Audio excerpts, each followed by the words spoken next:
Please welcome Team Ring.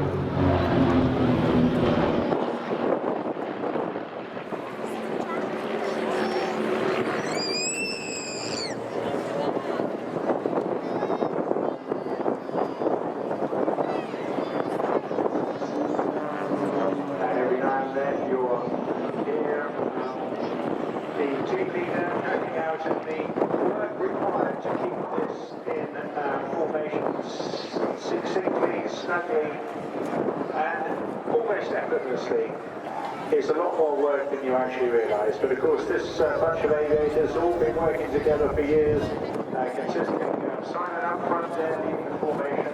More about each of them as we go through the show.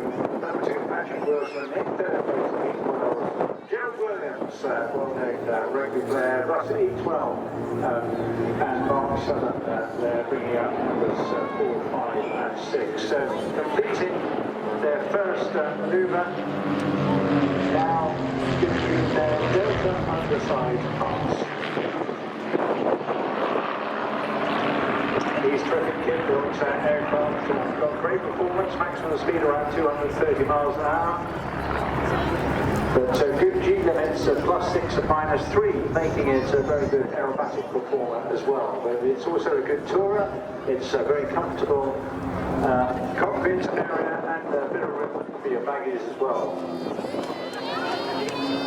It's also very good at short landing and takeoff, means you can fly it out of small airstrips and fly